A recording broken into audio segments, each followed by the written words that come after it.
Hey, I'm Liv, and I have to go to work pretty much now, but I did this makeup look on my face and I shared a couple things that were a little difficult.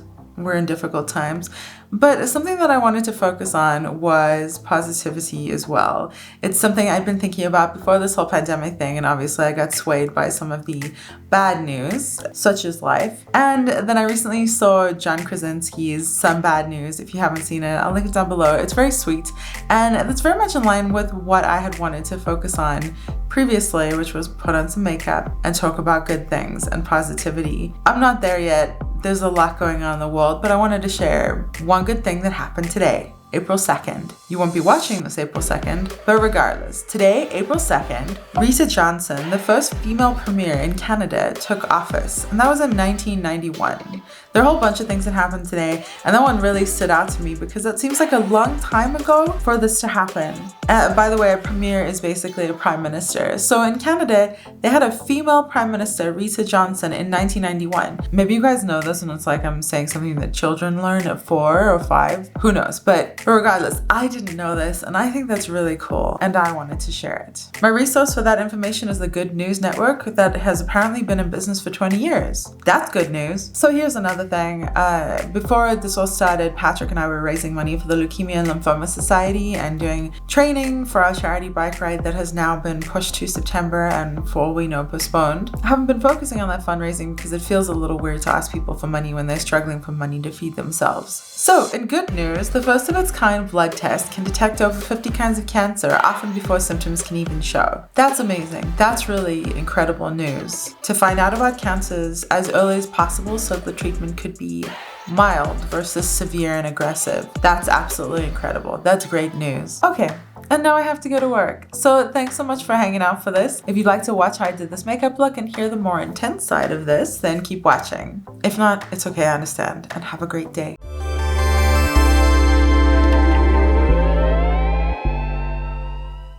So a little while ago, before all this stuff happened, I was talking about making a bit of a switch and focusing more on some positivity as opposed to buying things.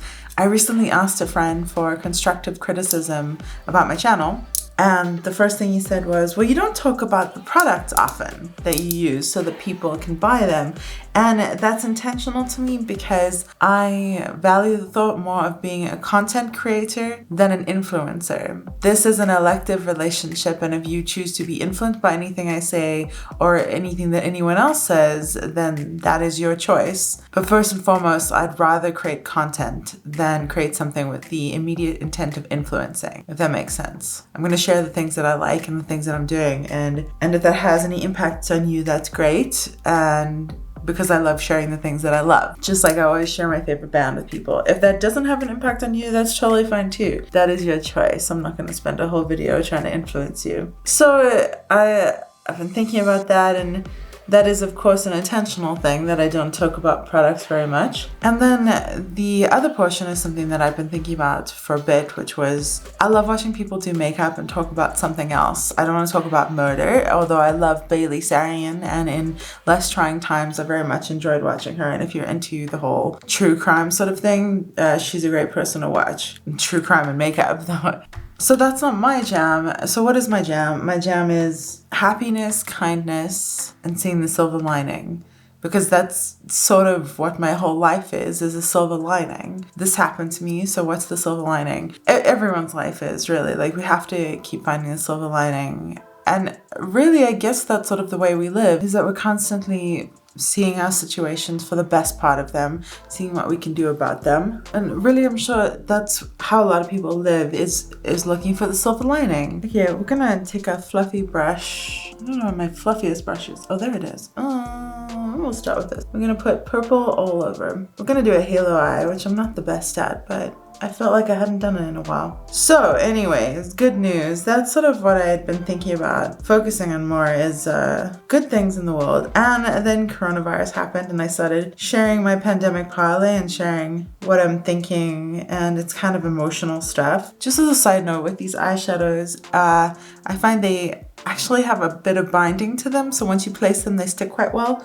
which is not something I'm necessarily used to. So like that stuck very well, and now I can't blend it super well. So obviously this pandemic has somewhat swayed my whole good news thing. And then I saw John Krasinski and how he had a good news video, and it was so sweet and fun and uplifting. And obviously he's brilliant. But I thought that I would pop in some good news here too and start to transition to sort of what I've been thinking about. Well, this just took over. So probably you've already seen it. I will probably be doing some good news stuff or just innocuous stuff to start with in the beginning when I'm all made up and I'm a little more woken up and hopefully in a slightly better mood.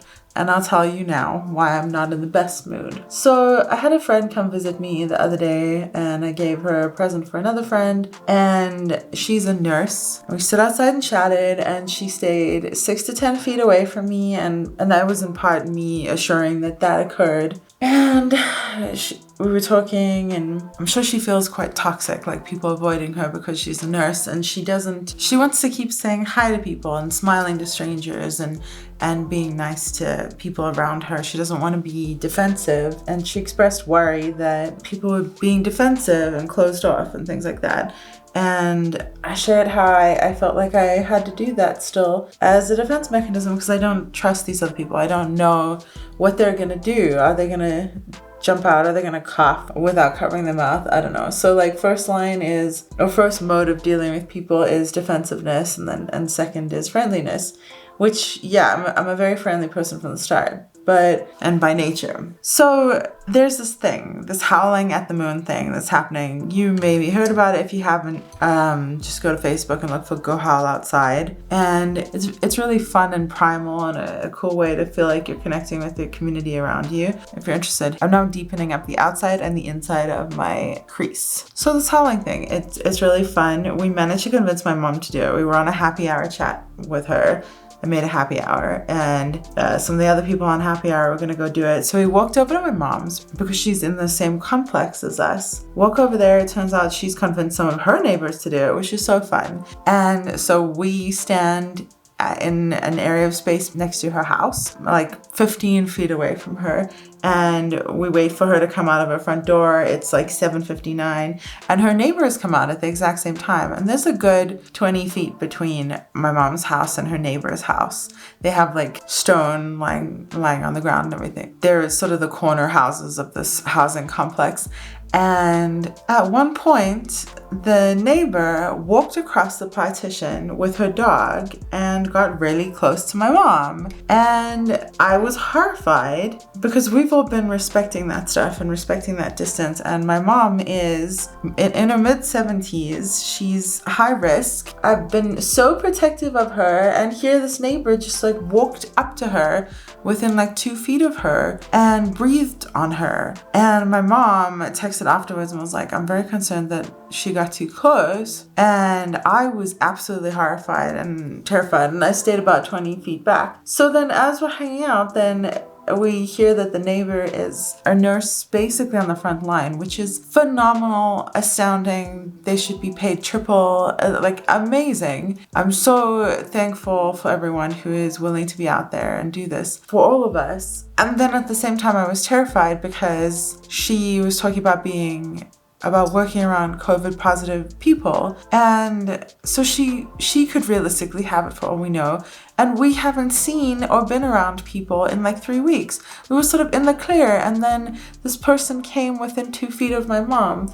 And while we were standing there, we finished our howling and we were chatting and hearing about her work and seeing if there were any ways we could contribute. She got a delivery, and we've gotten one delivery before. We had them put it on the front porch and waited for them to leave, and then went outside and took the food, took everything out of the bags, and then put it on our stuff and nuked it, all sorts of stuff. So she had a food delivery while we were standing there, and she walked over right up to the person, said, "Thanks," and took it from them and went inside to her house. So I'm horrified. I'm horrified that like there are people that could be high risk of having this that may not know the safety levels of fear that the general public is facing.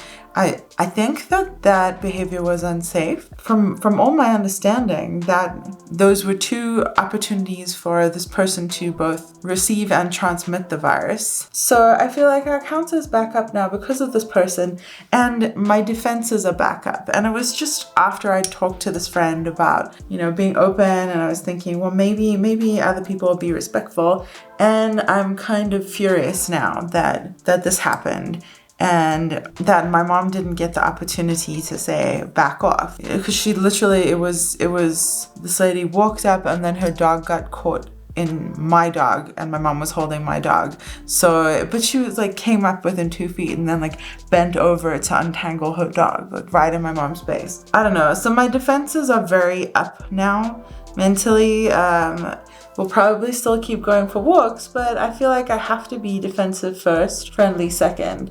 And I'm wondering if I need to make something, because my mom is a very strong-willed person, and I thought she would be okay with voicing back off. And she does with me. She tells me to back off. We try to keep our 6 to 10 feet from each other all the time. So she does with me, and I'm not sure if it's because she didn't know this woman as well. But that should be even higher concern, So like, do I need to make a sign or something that says, please back off, or like stop, for my safety, be 6 feet apart, or something like that. Or maybe, you know what, I'll print out the sign that I made, which says, doing my part, stay 6 feet apart. Or I could get really dramatic and do something like, keep the space of a dead body, or don't step on the dead body, because that's something they've been saying is like, how do you know how much 6 feet is? Imagine a dead family member lying on the floor in front of you. So we're gonna go over this with glitter. Not sure how this look is coming together today, but whatever. So I'm very upset with this person, and I think that she put us at risk, and I'm worried for my mom. I'm not gonna say this to her because she texted us and was like, oh my gosh, and we said, yeah, we washed ourselves up and everything after that. So I'm just furious at people not respecting the boundaries, and I feel like I still need to be defensive. And I'll say this now, like, I'm sorry if I hurt anyone's feelings. This yellow stuff seems to have pink in it, which is really weird. So I'm sorry if I hurt anyone's feelings, but the safety of me and my family has to come first, and also other people, because they don't know if I have something. And I've been walking around my neighborhood not wearing a mask because we haven't been around anyone. I mean, we stay a block away from people. If we see anyone, we go a different direction. And when we walked over to my mom's, we didn't see a soul, and we were on one side of the street. And if we'd seen someone coming up, we would have gone to the other side of the street. I'm gonna use a little pink glitter right here for the hell of it. So sometimes the problem that I find with pastel eyeshadow is that it doesn't stay very well. So some of the eyeshadow stuck to my skin really well. Their binding is really good, but it doesn't seem to bind to itself as well. So I think if I'm putting an eyeshadow, a pastel on another pastel, I might need to put down a primer. It's almost like a glitter. I've got this yellow eye pencil I'm gonna use. So I'm quite upset, and I feel very sorry that I'm sure people in the medical community are experiencing feeling toxic to those around them, both in the fact that they're being exposed so much and that people might be scared of them. And I will say that I know in this case it's not exclusive. I'm trying to keep my distance from people, flatten the curve, remove me, Patrick, my mom, our family in this area as both a risk and a burden on the healthcare system. I think I need a little black eyeshadow under my eyes. Gray, black. See, I keep having these dreams about like being at festivals and people encroaching on my space. Last night, I can't remember what the dreams were, but I had a lot of them, and I think it was in part because of this experience and constantly feeling protective and contaminated. And I know I'm in such an absolutely fortunate position at the moment to be working remotely and to be able to control my level of contact with people. I know that this is incredibly fortunate, and truly my heart goes out to everyone who has to come into contact with people for work, like this nurse. And I know she expressed something that I've heard my friend express, and that is dread.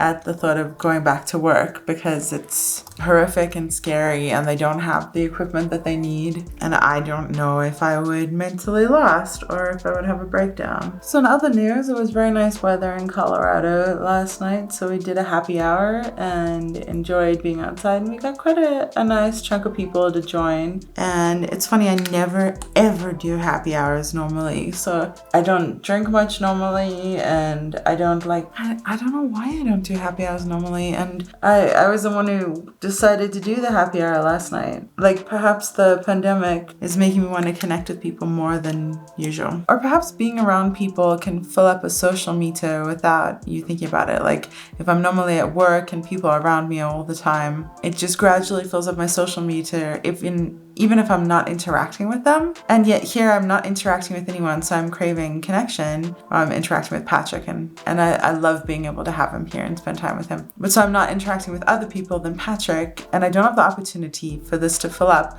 So I have to fill it up intentionally. And in a way, I wonder if that's more gratifying than having this fill up unintentionally from more trivial social interactions like small talk and things like that. So instead, now my meter is being filled up by electively spending time with people. I think that's pretty cool, actually. And that might be the case.